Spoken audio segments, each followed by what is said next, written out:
রবকে ওই বান্দা বান্দি আল্লাহর হুকুম মানে নাই, ওই বান্দা বান্দি আল্লাহর হুকুমটা পালন করে নাই, ওই বান্দা বান্দি কি কবরের ভিতরে ওই প্রশ্নের জবাবটা দিতে পারবে নাকি? পারবে?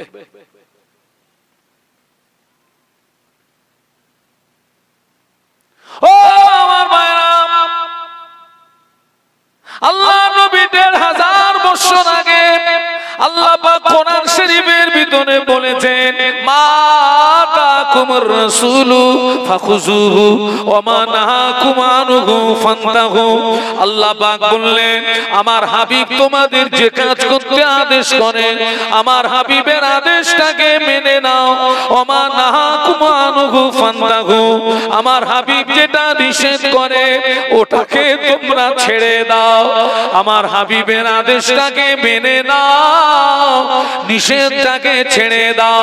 আমি একটু আগে বলেছি ইবাদতের সংজ্ঞা হলো আল্লাহ আল্লাহর রাসূলের হুকুম মোতাবেক জীবন যাপন করার নাম হলো ইবাদত। আল্লাহ বলছেন, আমার হাবিব তোমাদের যে কাজ করতে আদেশ করে আমার হাবিবের আদেশটাকে মেনে নাও, আমার হাবিব যেটা নিষেধ করে ওটাকে ছেড়ে দাও। আজকের আপনারা বলেন, আল্লাহ নবী আমাদের যে কাজ করতে আদেশ করেছেন ওই কাজগুলো আমাদের দ্বারা বেশি হয় না আল্লাহ নবী আমাদের যে কাজ করতে নিষেধ করেছেন তুলনা অনুযায়ী ওই কাজগুলো আমাদের দ্বারা কম হয় না বেশি হয়? জোরে বলেন।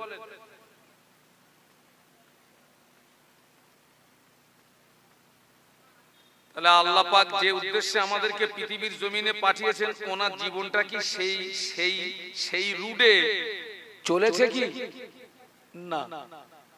উনি কি কবরের ভিতরে ওই প্রশ্নের জবাবটা দিতে পারবেন?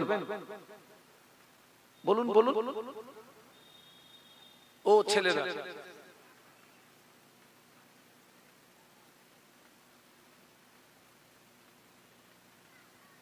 নবী পাকের সাহাবী রাস্তা দিয়ে হেঁটে যেতেন, রাস্তার পাশে কবরস্থান দেখলে হযরত নবী পাকের সাহাবী উসমান গনি রাদিয়াল্লাহু আনহু কবরের দিকে চেয়ে দেখতেন, চোখের পানি গড়িয়ে দাড়ি মোবারক ভিজে গিয়ে জুব্বা মোবারকটা ভিজে যেত।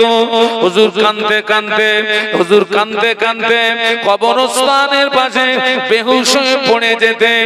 স্বাভাবিক অবস্থায় ফিরে আসলে নবী পাকের অন্য সাহাবীরা জিজ্ঞাসা করতেন, ও ভাই উসমান, আপনি কবরের পাশে দাঁড়িয়ে এত রোনাজারি করেন কেন? কবরের পাশে দাঁড়িয়ে এত কান্নাকাটি করেন কেন? উসমান গনি রাদিয়াল্লাহু আনহু বলেছিলেন, ও নবী পাকের সাহাবীরা, আমি উসমান আল্লাহ নবীর পাক জবানে শুনেছি আল্লাহ নবী বলেছেন কবর হলো আখিরাতে প্রথম ঘাঁটি।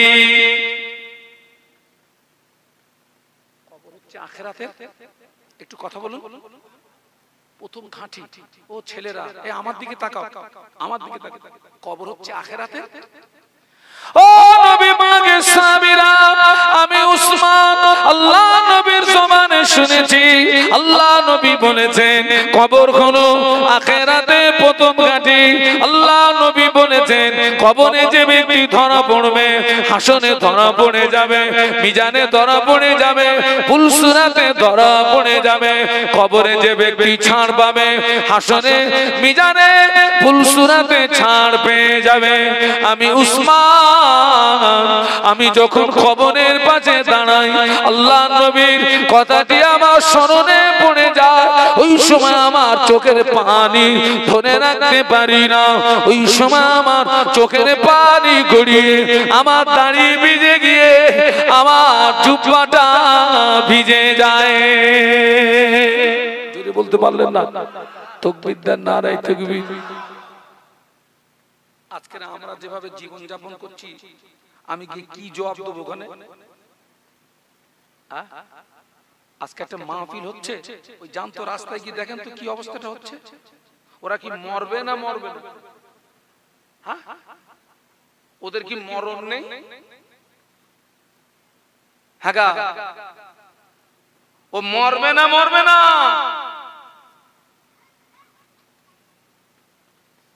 কি জবাব দেবে কবরে? না কি মনে করছো টাকা আছে, টাকায় কবরে বেরিয়ে যাবে নাকি? আব্বা ওসিয়াত করে যাচ্ছে, বাবা আমার ইন্তেকালের পরে আমি একটা ওসিয়াত করে যাচ্ছি। বাবা কি ওসিয়াত? আমার ইন্তেকালের পরে আমাকে যখন কবরের ভিতরে দিবি, আমার কবরে আমার মাথার পাশে 50,000 টাকার একটা ব্যান্ডেল দিবি। আর দ্বিতীয় ওসিয়াতটা করে যাচ্ছি, বাবা আমার কবরের পাশে আমার বাড়িতে যে বন্দুকটা ছিল, বন্দুক, ওই বন্দুকটা রাখবি। ছেলেরা বলছে, আব্বা জীবনে অনেক ওসিয়ত শুনেছি আব্বা, এরকম ওসিয়ত জীবনে শুনিনি। টাকাও বা কেন রাখতে বলছেন, আর বন্দুকও বা কেন রাখতে বলছেন? বলছে, বাবা তোরা জানিস নি, আমি আলেমদের জবানে শুনেছি, কবরে গেলে ফেরেশতারা আসবে, প্রশ্ন করবে। ওরা যখন আসবে আগে টাকা দেবো, টাকা নিয়ে চলে যা, ওটাই যদি কাজ না হয় ফায়ার করে মেরে দেবো। ওসব পাকামো চলবে? হ্যাঁ পাকামো চলবে।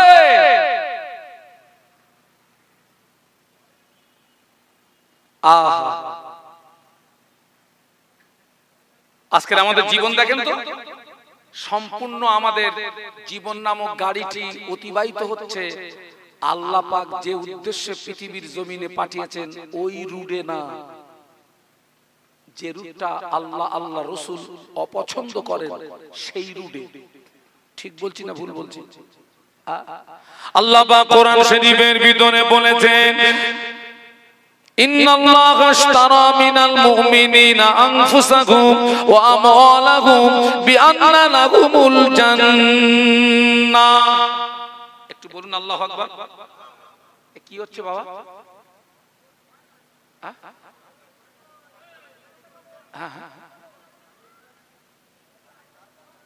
পাশে চার দোকান, যা পারে করুক, আমার দিকে তাকান, ওদিকে যায় হোক না, আমার দিকে তাকান।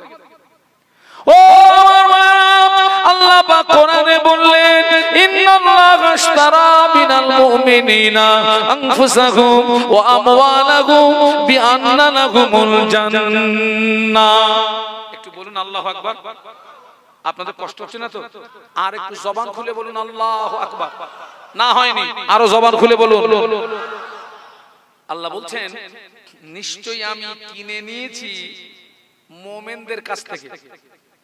ইন্নাল্লাহা আশতারা, নিশ্চয়ই আমি কিনে নিয়েছি মিনাল মুমিনিনা, মুমিনদের কাছ থেকে, আনফুসাহুম, তাদের জীবনকে।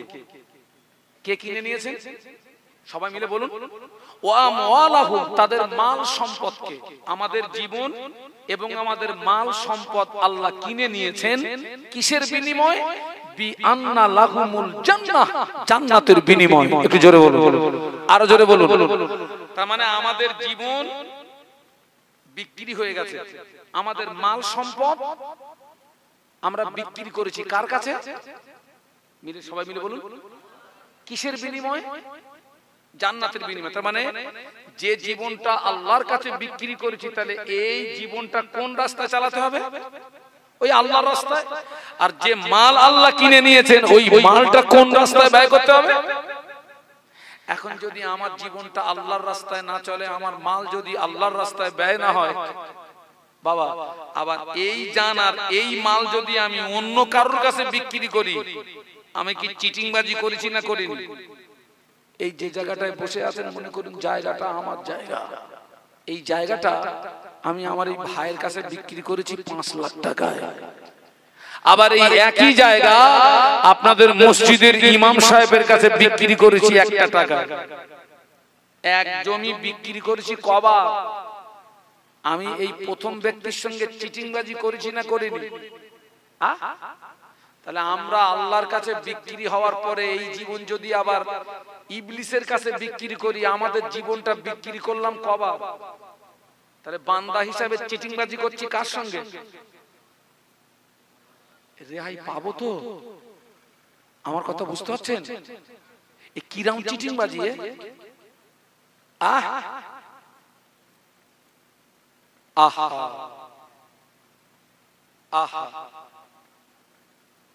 ও আমার মায়েরা, ও আমার মায়েরা, ও আমার বোনেরা, কবরবাসীকে বলবে তোমার রব্বুকা, তোমার রবকে বলো। আপনি ওই রবের কাছে জীবন বিক্রি করেছেন, রব আপনার জীবনটা কিনে নিয়েছেন, রব আপনার মাল সম্পদ কিনে নিয়েছেন জান্নাতের বিনিময়ে, কিন্তু আপনি আপনার ওই জীবনটা আল্লাহর রাস্তায় ব্যয় করলেন না, আপনার মাল সম্পদ আল্লাহর রাস্তায় ব্যয় করলেন না, আপনার জীবনটা ইবলিসের কাছে আবার বিক্রি করে দিয়েছেন, আপনার মাল সম্পদ ইবলিসের রাস্তায় ব্যয় করেছেন। কবরের ভিতরে আপনি কি জবাব দিতে পারবেন নাকি?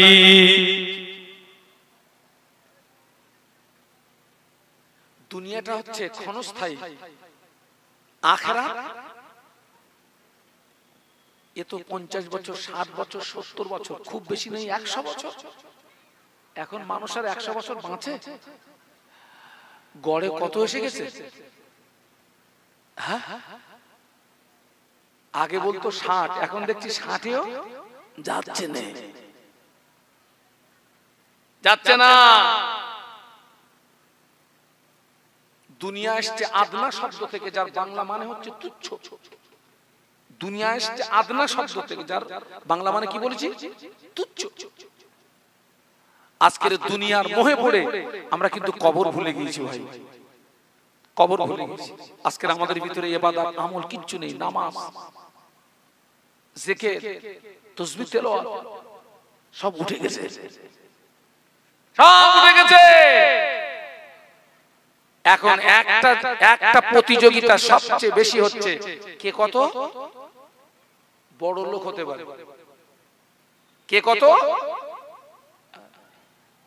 মেরে হোক আর ঝেড়ে হোক, মেরে হোক আর ঝেড়ে হোক, একটা প্রতিযোগিতা হচ্ছে সমাজে, বিশাল প্রতিযোগিতা। বাবা ও আমার মা, বাদশা যুলকারনাইন একদিন তার সাথীদেরকে ডাকলে, সাথীদেরকে ডেকে বলেছিলেন, ও আমার সাথীরা, আমি একটা ওসিয়ত করে যাচ্ছি, আমার ইন্তেকালের পরে এই ওসিয়তটা তোমরা পালন করবে। ওই ওসিয়তটা হলো, আমার ইন্তেকালের পরে আমার লাশ গোসল দিয়ে, কাফনের কাপড় পরিয়ে, আমার লাশ গোসল দিয়ে, কাফনের কাপড় পরিয়ে, আমাকে যখন কাফনের কাপড় পরাবে, আমার দুটো হাত কাফনের ভিতরে দেবে না, আমার দুটো হাত কাফনের বাইরে বার করে রাখবে, আমার হাত দুটো যেন কাফনের ভিতরে দেবে না। সাথীরা বলেন, বাদশা জাপানা, জীবনে বহু ওসিয়ত শুনেছি, এরকম ওসিয়ত কোনোদিন শুনি না, হাত দুটো কেন কাফনের ভিতরে দেব না। ওই সময় বাদশা যুলকারনাইন বলেছিলেন, ও আমার সঙ্গী সাথীরা, আল্লাহ পাক আমাকে বিশাল বাদশাহী দান করেছে, আমি ইন্তেকালের পরে তাম পৃথিবীর মানুষের কাছে পরিষ্কার করে দিতে চাই। আল্লাহ পাক আমাকে এত বড় বাদশাহী দান করার পরেও আমি ইন্তেকালের পরে খালি হাত ছাড়া আর কিছু নিয়ে যেতে পারলাম না, পৃথিবীর কোন মাল সম্পদ কিছুই নিয়ে যেতে পারলাম না, খালি দুটো হাত ছাড়া। আমি পৃথিবীর মানুষকে এটা প্রমাণ করিয়ে দিতে চাই, আল্লাহ পাক আমাকে এত বড় বাদশাহী দেওয়ার পরেও আমি মরণের পরে খালি হাত ছাড়া আর কিছু নিয়ে যেতে পারলাম না। এটা বাস্তব না অবাস্তব? আমার হাত দুটো কাপড়ের ভিতরে দিবি নি, তোরা বাইরে বার করে রাখবি। ও ছেলেরা, ও যুবকেরা, ও নওজোয়ানেরা,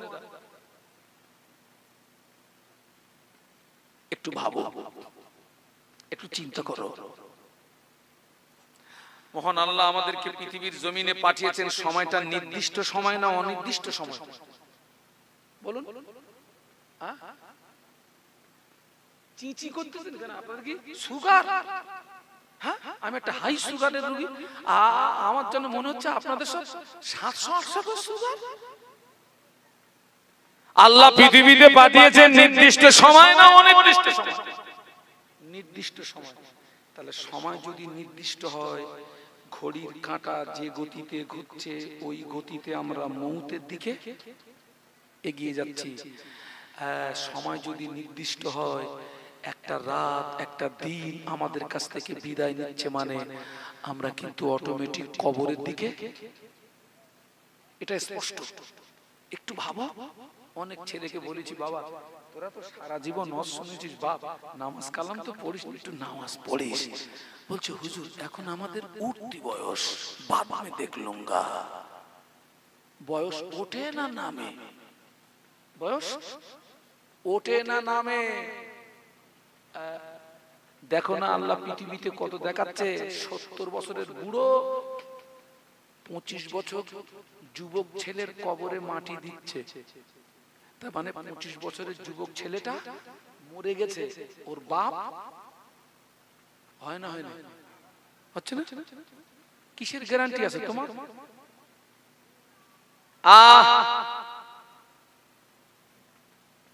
কবরকে নিয়ে তুমি ভাবো। ইমাম গাজ্জালি হুজুরের একটা কিতাবের ভিতরে দেখেছিলাম, একজন আল্লাহর ওলিয়ে কামেল বান্দা ঘরের ভিতরে কবর খুঁড়ে রেখেছিলেন। ইমাম গাজ্জালি হুজুর লিখেছেন, একজন আল্লাহর ওলিয়ে কামেল বান্দা ঘরের ভিতরে কি খুঁড়ে রেখেছিলেন? একটু জোরে বলুন। কবর। কেন জানেন? ওনার মন যখন দুনিয়ার প্রতি আকৃষ্ট হতো, উনি সঙ্গে সঙ্গে কবরে চলে যেতেন। ওখানে গেলে রোগ ভালো হবে না হবে না? সব পাগলামি ভালো হয়ে যাবে, ভালো হয়ে যাবে। আমরা কবরের কথা ভুলে গেছি, বেমালুম ভুলে গেছি। নবী পাকের সাহাবী উসমান গনি রাদিয়াল্লাহু আনহু কবরের দিকে চেয়ে চেয়ে চেয়ে চেয়ে কাঁদতেন, চোখের পানি গড়িয়ে। দাড়ি মোবারকটা ভিজে গিয়ে হুজুরের জুব্বা মোবারকটা ভিজে যেত, ভিজে যেত, বেহুশ হয়ে পড়ে যেতেন। একটু বলুন আল্লাহু আকবার। আল্লাহ নবী একদিন উসমান গনিকে ডাকলেন, ও বাবা উসমান গনি, আমি রাসূলুল্লাহ, আমি তোমার জন্য একটি আনন্দের সংবাদ এনেছি, খুশির সংবাদ এনেছি। কি খুশির সংবাদ ইয়া রাসূলুল্লাহ? আল্লাহ নবী বললেন, ও বাবা উসমান গনি, আমি রাসূলুল্লাহ বলছি তুমি জান্নাতি, জান্নাতি, জান্নাতি। জোরে বলতে পারলেন না? তাকবীর দেন, নারায়ে তাকবীর। জোরে বলুন নারায়ে তাকবীর। আয় উসমান গনি, আমি আল্লাহর রাসূল বলছি তুমি জান্নাতি। ওটা কি নবী গায়েব জোরে বলেছিলেন? কে বলিয়েছেন? কে বলিয়েছেন? উসমান গনি জান্নাতি। আসল কথাটা কার? আল্লাহ নবীর জবান থেকে প্রকাশ করিয়েছেন। কোরআন সাক্ষী দিচ্ছে, ওমা ইয়ানতিকু আনিল হাওয়া ইন হুয়া ইল্লা ওয়াহয়ুন ইউহা। আমার নবী নিজের তরফ থেকে কোনো কথা বলেন না, আল্লাহ যেটা বলেন আমার নবী সেটা বলে থাকেন। একটু জোরে বলুন। ও ছেলেরা, ও যুবকেরা, তোরা আমার সোনার ছেলে, তোরা আমার সোনার ছেলে, তোরা আমার ছোট ভাই, তোরা আমার বড় ভাই। তোদের জন্য আমার জান কাঁদে, তোদের জন্য আমার মন কাঁদে। আল্লাহকে সাক্ষী রেখে বলছি, আরাফাতের ময়দানে আমি তোদের জন্য কেঁদেছিলাম, মক্কার জমিনে আমি তোদের জন্য কেঁদেছিলাম, মদিনার জমিনে আমি তোদের জন্য কেঁদেছিলাম। আমি যখন গভীর রাতে আমার জন্য কাঁদি, तमाम পৃথিবীর মুসলমানদের জন্য আমি কাঁদি। কারণ আপনার সঙ্গে আমার ব্লাডের কোনো কানেকশন নাই, আপনার সঙ্গে আমার আত্মীয়তার কোনো বন্ধন নাই, কিন্তু আপনাদের প্রত্যেকের সঙ্গে আমার একটা জায়গায় ডিপলি সম্পর্ক। আপনি আমার ঈমানি ভাই। আপনি আমার কিসের ভাই? একটা মুসলমানের গায়ে যদি আঘাত হয়, ওই আঘাতটা একটা মুসলমানকে হলো না, तमाम পৃথিবীর মুসলমান কি আঘাত করা হলো। আর পাগলামো করার সময় আছে? আর পাগলামো করার সময় আছে বাবা? এই যে আমরা বসে আছি, আগামীকাল সকালটা জীবিত অবস্থায় সকাল হবে, গ্যারান্টি আছে? না। এইটা ভাবো না, এইটা একটু বেরেনে নাও না, একটু ভাবো, একটু ভাবো।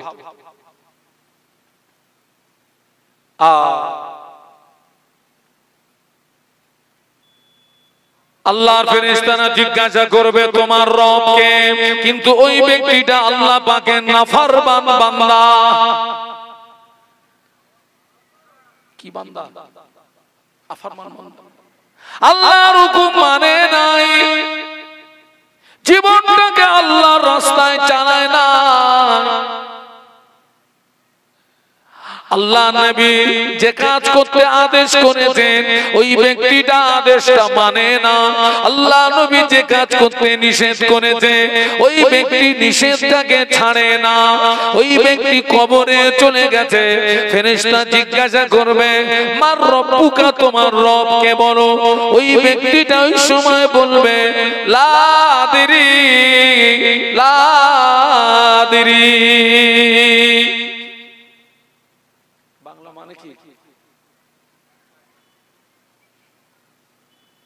একটা জায়গাতে সে হাই হাত লা আদরি, হাই আফসোস আমি কিছু জানি না। যাও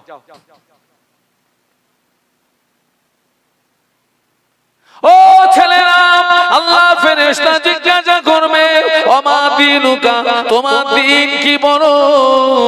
ওই ব্যক্তিটা পৃথিবীর জমিনে দিনের উপরে প্রতিষ্ঠিত ছিল না, ওর জীবনটা দিনের উপরে প্রতিষ্ঠিত ছিল না। ওকে জিজ্ঞাসা করা হবে তোমার দিন কি বলো। ওই সময় আল্লাহ পাকের নাফরমান বান্দা বলবে লা আদরি, লা আদরি।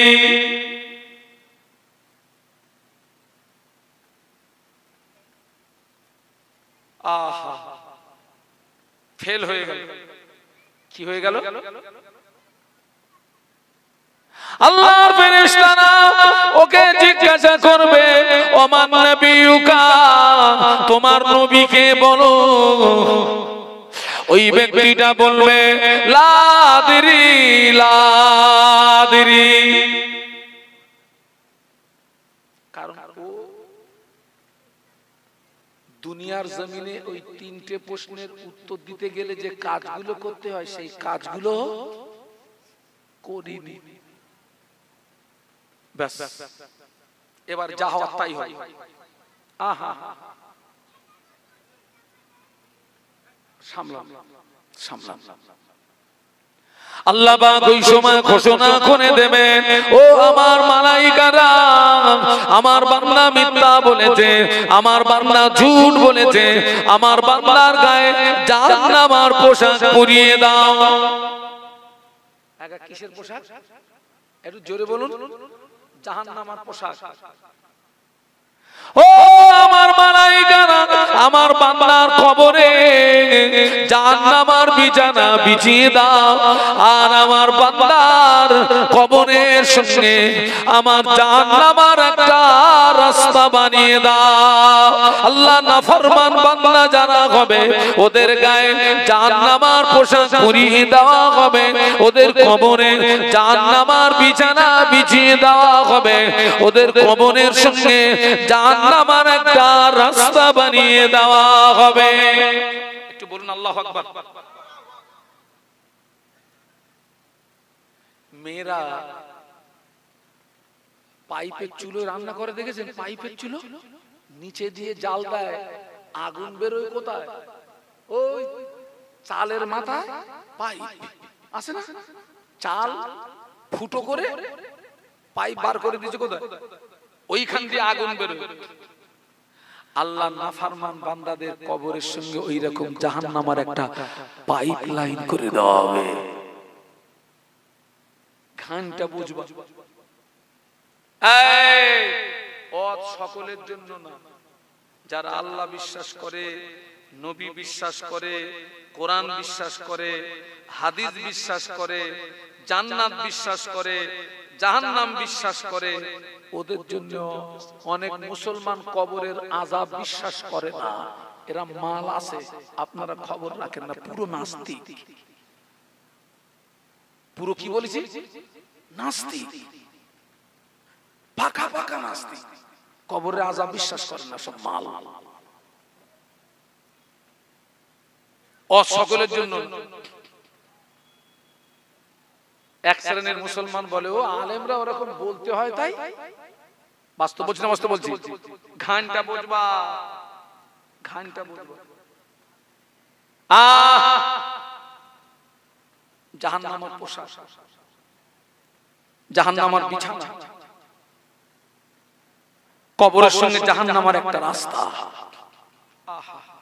মদিনার মসজিদে নববী শরীফে আল্লাহ নবী বসে আছেন। ফেরেশতা জিবরাইল আমিন আলাইহিস সালাম আল্লাহ নবীকে এসে সালাম দিলেন, আসসালামু আলাইকা ইয়া রাসূলুল্লাহ হাবিবাল্লাহ। আল্লাহ নবী সালামের জবাব দিয়ে ফেরেশতা জিবরাইলের দিকে তাকিয়ে দেখে, ফেরেশতা জিবরাইল আমিন আলাইহিস সালামের চেহারাটা বিকৃতি হয়ে গিয়েছে, বিকট আকৃতি। ফেরেশতা জিবরাইল আমিন আলাইহিস সালাম থরথর করে কাঁপে, চোখ দিয়ে টপ টপ করে পানির টুসা গড়িয়ে যায়।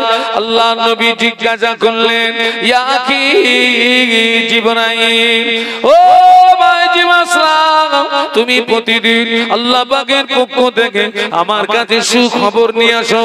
তোমার কত নূরানি চেহারা দেখি, হাসিন চেহারা দেখি, আজকে তোমার চেহারার পরিবর্তন ঘটার কারণ কি বলো?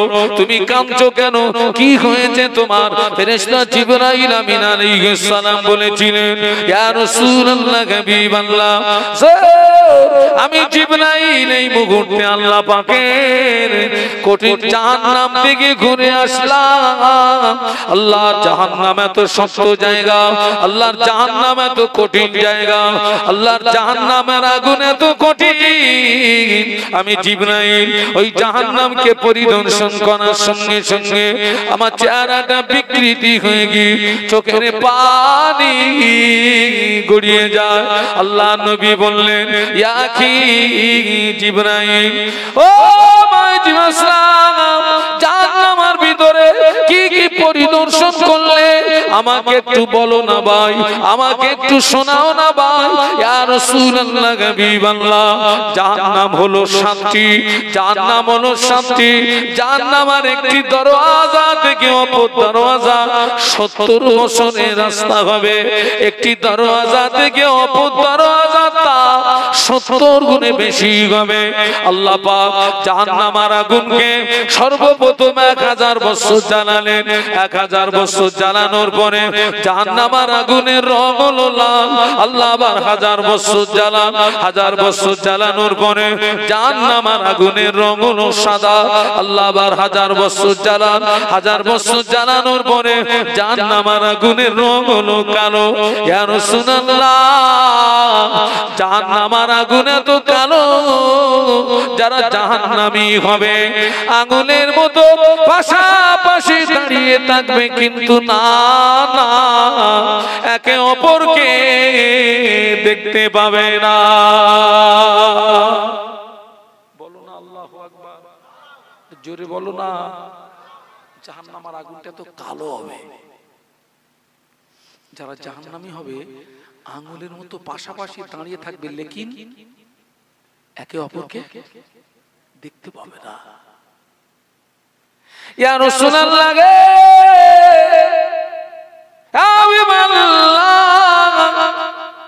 জাহান্নামীদের যে পোশাক হবে, ওই পোশাকটাকে নিয়ে আসমান এবং জমিনের মাঝখানে যদি ঝুলিয়ে দেওয়া হয়, জাহান্নামীদের পোশাকের তাপে তাম পৃথিবীর মানুষ মারা যাবে।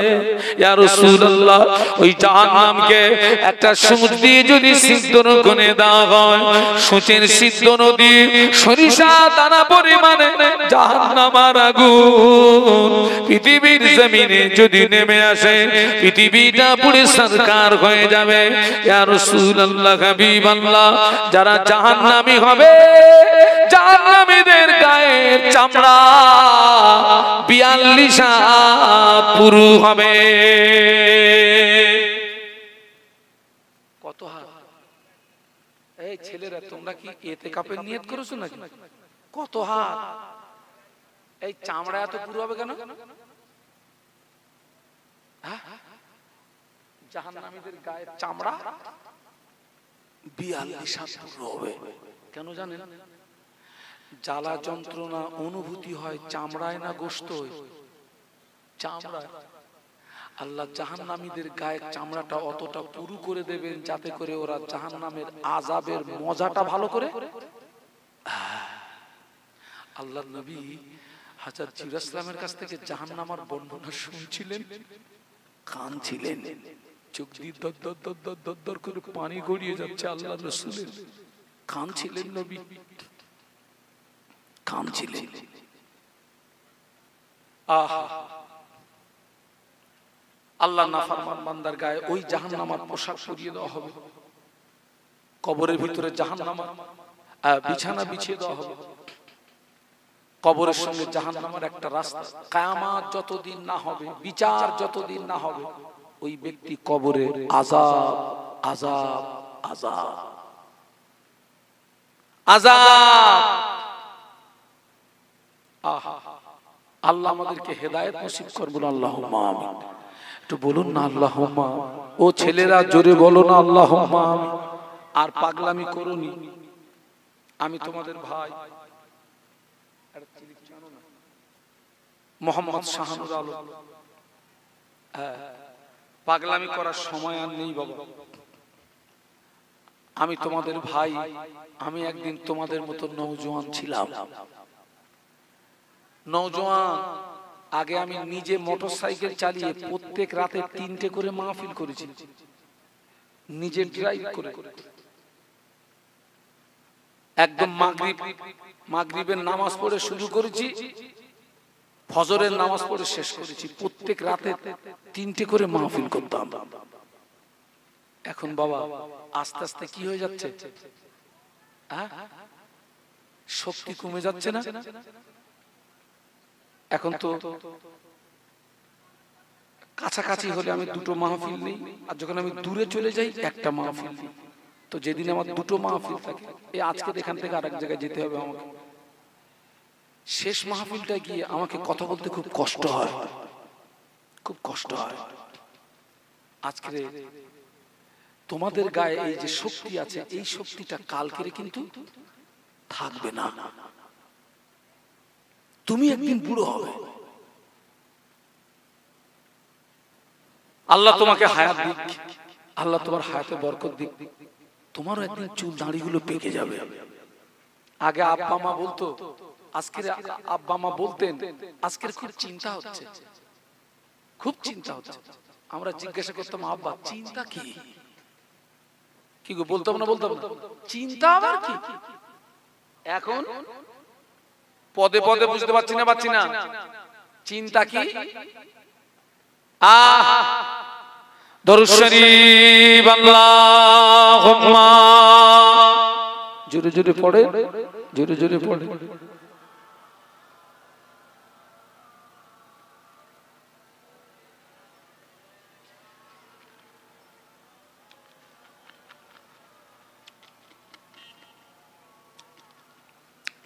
ছেলেরা জোরে জোরে পড়ো না। আল্লাহুম্মা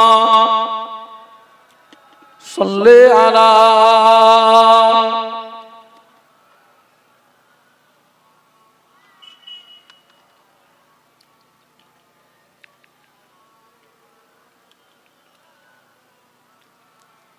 গোলামে মুহাম্মদ ঘুমে क्या डर गए मुझको, गुलामे में उनकी गुजारा करूंगा। अजल से पड़ा हूँ मैं कदमों में उनकी, जुदाई न हरगिज़ गवारा करूंगा। अल्लाहुम्मा पढ़ो बाबा, जोरे जोरे पढ़ो।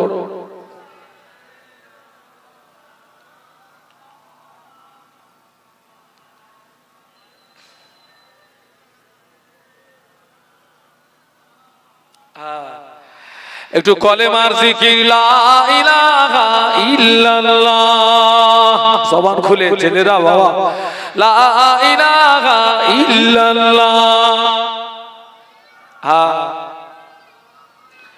লা ইলাহা ইল্লাল্লাহ হাসবি রব্বি জাল্লাল্লাহ মাফি কলবি গায়রুল্লাহ নূর মুহাম্মদ সাল্লাল্লাহ बोलो ला इलाहा इल्लल्लाह ला इलाहा इल्लल्लाह मुहम्मदुर रसूलुल्लाह। अल्लाहुम्मा